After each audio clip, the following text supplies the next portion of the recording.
Welcome to A Fresh Approach for the Beginning Percussion Class, Book 1. In this video lesson, I'm going to teach you all about the snare drum stand, all of the different parts, how to set it up correctly, how to put it at the height that's exactly right for your body. Also talk about the practice pad and the drumsticks, how to grip the sticks properly, how to make the very first basic stroke. So before we get into all of that, let's break down the parts of a snare drum stand. Now, a snare drum stand has a couple of different parts to it, and if you have a drum kit or you bought a used snare drum online, it may come all of the parts not together. So you need to know how to set it up. So this bottom piece has the legs on it. There's usually 3 legs, always 3 legs, and most snare drum stands basically have the legs extend if you pull them out. Now you got to be careful sometimes that if you pull on one of them, it could get caught and you could wind up bending that post. So you need to make sure that all of those legs extend evenly. So we want to get the base pretty nice, and you don't have to open it all the way up, but have a pretty nice solid foundation here. And then we have the thumb screw. The thumb screw just basically tightens the base. Now, quick word of caution about every thumb screw on every stand that you'll ever deal with as a percussionist. These can strip out very easily. You don't have to really tighten with a pair of pliers or anything. Just get it snug and it should be fine. At the top of the base of the snare drum stand, there is another thumb screw. We want to loosen that up. And then we're going to put the top part of the stand into the base. For right now, just somewhere in there, and then tighten the thumb screw. Again, don't over tighten. Want to make sure that it's snug, but not really tight. At the top of the snare drum stand is the basket. So every snare drum stand is a little bit different. If you go to a manufacturer like Pearl or Yamaha or any other manufacturer, all of the stands kind of look different, but they all function in a similar way. The basket is what has the arms and the claws where the snare drum will sit. On the snare drum stand, there is also an adjustment here that allows you to tilt the snare drum. So we call this a tilting mechanism. For right now, what we want to do is put that tilting mechanism at just about level. So we want that stand to be level. When you put the snare drum in it, we want it level and not tilting one way or another. Now there's also an adjustment screw here that allows you to open and close the basket, which we'll use in a minute when we put the snare drum on it. So basically that's your snare drum stand. We can adjust the height that your snare drum will be based off of this thumb screw here, which we'll get to in just a minute. But that basically is a nice place to put your snare drum. Now, the snare drum, all of the parts of the snare drum have things that you should know, because eventually you will be able to replace heads, to tune your drum, to basic care and maintenance on your drum. You'll need to know all of these parts. So at the very top, the head that we have at the top is called the batter head. It's called the batter head because that's the one we beat on. The batter head could be made up of different kinds of mylar. Back in the old days, it was calfskin, but we've kind of moved away from that. We have different kinds of batter heads called fiber skin heads. We have different synthetics. This one is a basic mylar head that has a coating on top. So you'll notice that I've been playing on this head for quite a long time, and that coating kind of wears off right where I play. Kind of shows you exactly that I am able to keep my sticks in a very small space because that the coating has worn off in the 2 places of my right and left hand. Now I also have a bit of muffling applied to the top head. You don't have to have muffling. But I like to have a little bit of muffling because when I'm recording in a room, I just don't want a lot of echo. On the bottom of the snare drum, we have the bottom head, or the snare head. We call it the snare head because we have the snares that run across it. Bottom heads are generally made out of mylar too, but the bottom head, what you need to know, is a very thin head. So batter head is thick, so we can beat on it, we can hit it hard. Snare head, side head, is very thin because we want to be able to, when the air moves through the drum, it causes these snares to rattle. If you have a really thick head on the bottom, it's not going to enact the snares. So, also you can see I have another little piece of muffling on the bottom, but that's a lot to do with, I would never really do that in a concert hall or in a band situation, but for this recording, I'm trying to isolate the sound a little bit. But if you need to muffle the snare head a little bit, you can put a little bit of muffling on there. I use a little bit of gaff tape, not duct tape or anything like that. Gaff tape you can remove without leaving residue. Okay, we talked about the snares. The snares are these wires or cables or gut that run across the bottom of the snare head. They're made up of different kinds of materials to get different types of sounds. This snare drum, which is a Pearl Master Series Symphonic Custom, has 3 different types of snares on it. So it allows me to get a different sound. If I want something that's a little more rudimental, that's darker, I can use the guts. If I want something that's very bright, I can use the cable. Sometimes that cable, those little strands, sometimes they'll get bent. So you got to make sure that you take care of your snares so that they're not getting pulled in any way. They can get stretched. If you ever have a snare that gets stretched and is kind of buzzing, you can take little wire clippers and just snip that off. But the snares is what makes this a snare drum. Pretty obvious, but we have all kinds of different drums. If it didn't have snares on it, we would pretty much call it a tom-tom. So a tom is a basic drum without the snares. Now, as I look around the drum at the hardware of the drum, we have the shell. The shell is what holds the drum heads in place. Shells on the snare drums can be made up of an incredibly wide range of materials. So pretty much a lot of the concert snare drums that you're going to see are made up of wood. They could be birch, they could be maple, they could be bobinga, they could be all kinds of different types of wood. And then the woods are generally put together in plies. You can see how snare drums are made in different videos, but it's a really cool process. So they take a thin layer of wood and they warp it by steam, and then they glue another piece that's very thin and another piece. So snare drums can be 6-ply, 8-ply. Generally, just the bigger, the thicker the drum, the more staccato or the darker the sound. At the top and the bottom, we have the counter hoops.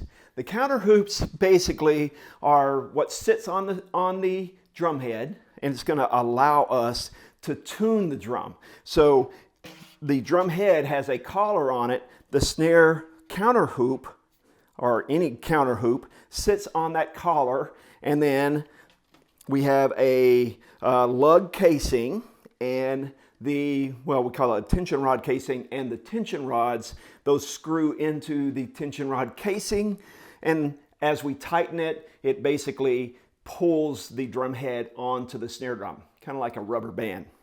I would mention that the bottom head or the bottom counter hoop has what's called a snare gate.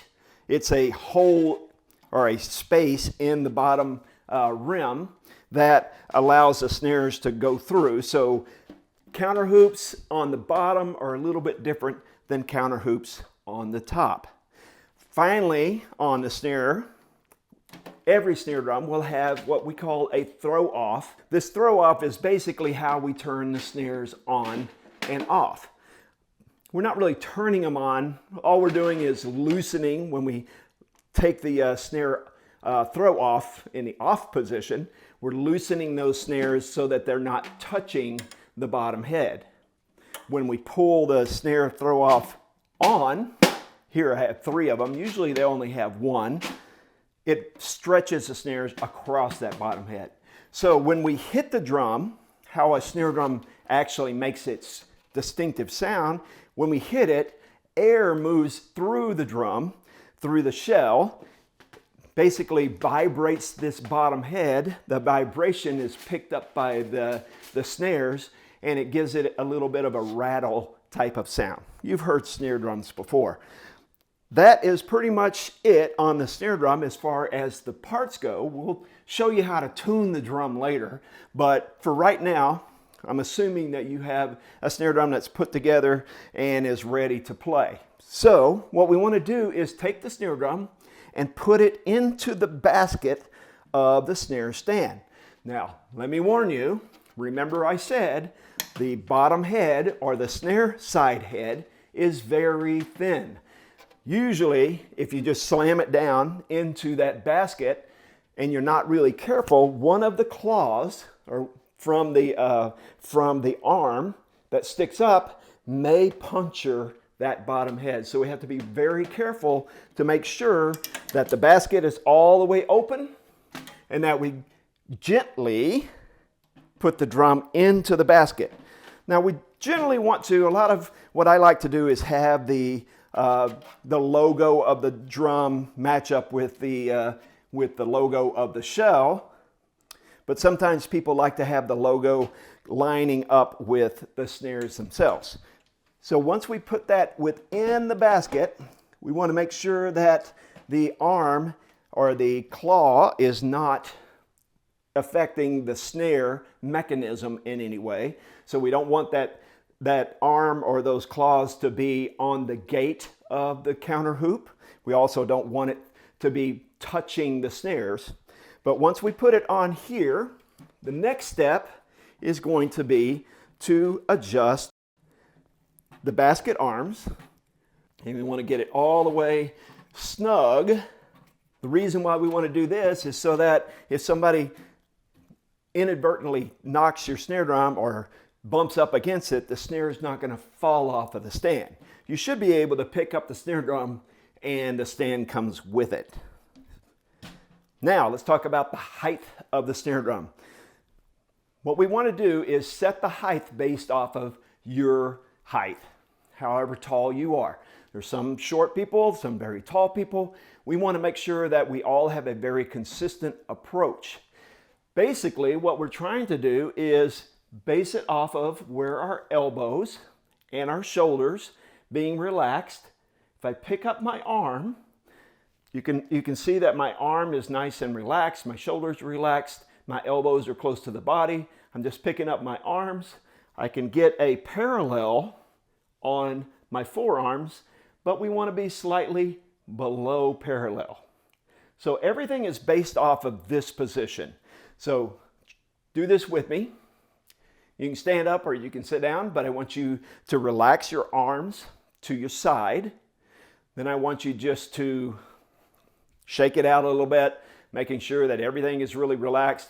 Pick up your arms to where your elbows are parallel, and then lower your arms just a little bit. Now, once we put the sticks in our hands, we want the snare drum to be just a little lower than where our sticks are going to be. And I'll show you how to grip the sticks in a minute, but this is actually, I don't know how I did it, but actually almost a perfect height for me for this snare drum. So if you notice, my arms are just a little bit below parallel. When I have my sticks in my hand, my snare drum is just a little bit below that. You really want to avoid moving your snare drum either way too tall, which you can see how if this snare drum is too tall for me, you can see my hands, my arms are above parallel, so now I don't have a full range of motion with my hands.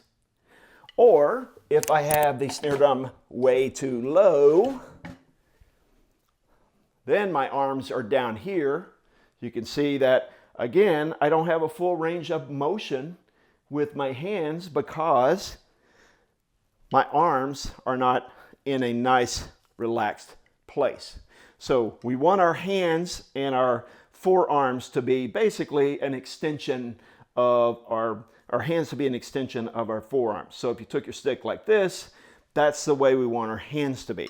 So you can see this is too low, and I need to raise the drum up.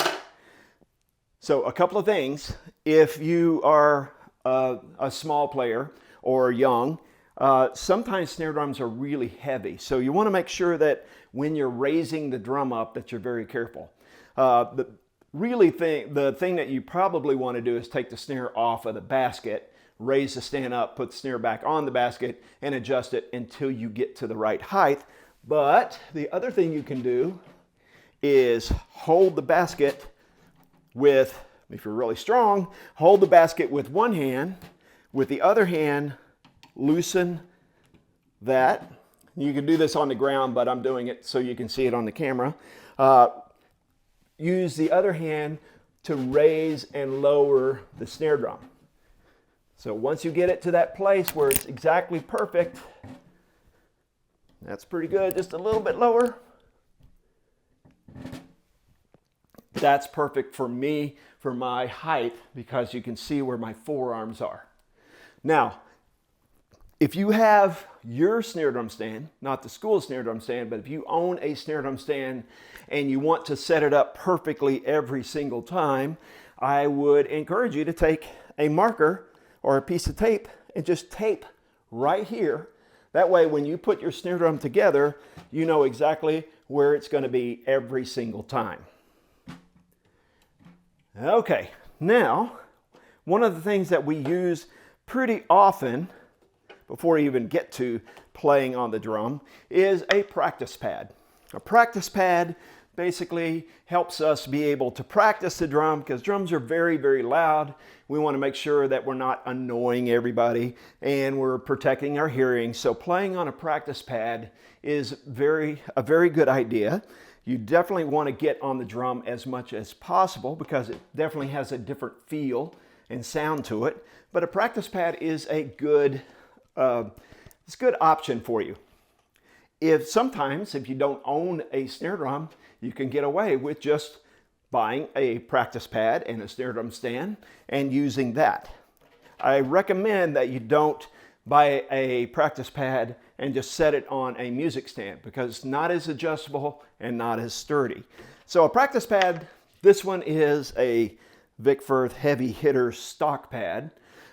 It basically has a wood base, has a little rubber on the bottom that keeps it from moving around on the drum. It has a piece of rubber on top, a thin layer of rubber that helps the rebound. And then this one has a little piece of mylar on top of the rubber, so it feels like a real drum. It also has a little rim to it, so I can do rim shots and practice those things later. So that's a practice pad. On these video lessons, you're going to see me play on a practice pad quite often because I can talk over what I'm playing.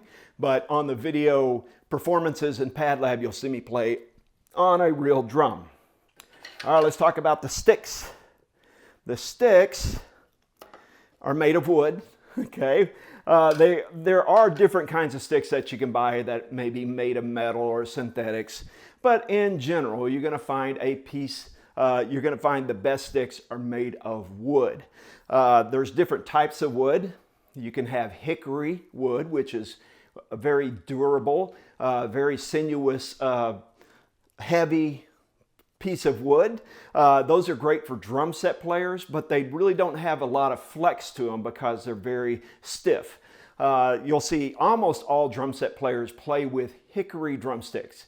The other type of wood that you'll see very often, if you got a Vic Firth SD1 General or another company who makes an SD1 or a General drumstick, generally are made out of maple. Maple is a softer wood. It's more porous so that when I'm striking the drum, the stick gives just a little bit. It doesn't flex, it doesn't bow or bend when I play, but very almost imperceptible. It feels softer, and it gives you a little bit more feel on the drum for concert playing.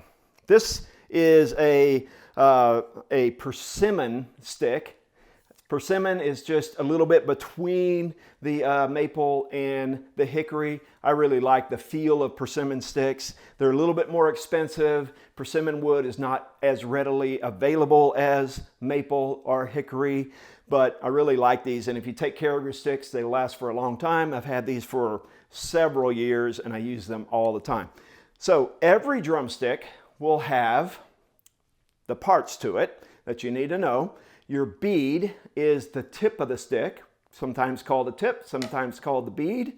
We have the end, which is called the butt of the stick. Okay, no butt jokes. We have the shaft of the stick, which is the full length of the stick. The shaft generally has a neck. It tapers down into a neck right here. So you have the head or the tip or the bead has a neck on it, just like we do. The neck tapers to what we call the shoulder. The shoulder is that first part of at the end of the taper where your stick pretty much stays the same for the rest of the way. Almost all sticks will have a taper and then will have a diameter or a width to it that is consistent from the shoulder all the way to the butt. So just remember, butt, shaft, shoulder, taper, tip, or you can go the opposite way. So make sure that you know all of the parts of the stick. Now this stick, as you can see, has a very long taper. Different kinds of sticks have different types of design. Some of them have a short taper, some of them are very thick, some of them are very thin. They all have different uses and produce different sounds.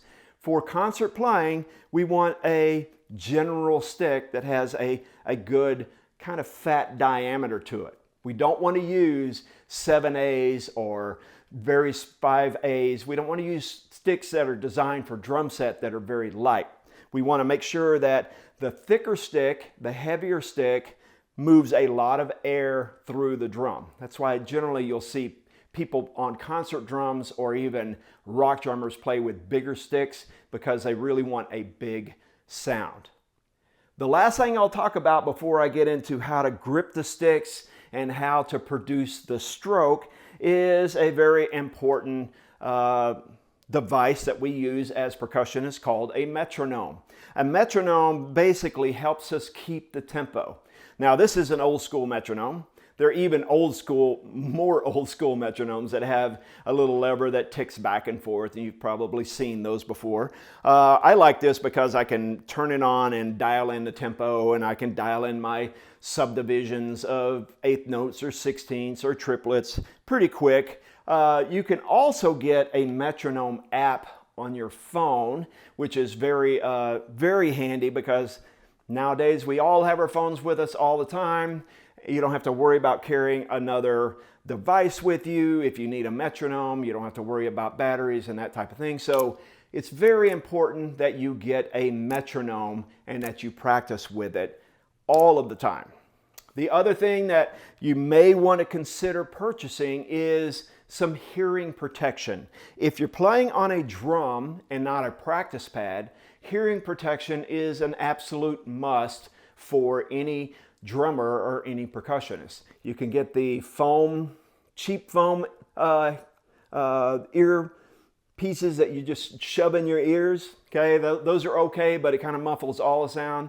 However, higher level in-ear, either monitors or in-ear, like your Apple AirPods, are great because they eliminate some of that harmful dB up at the top.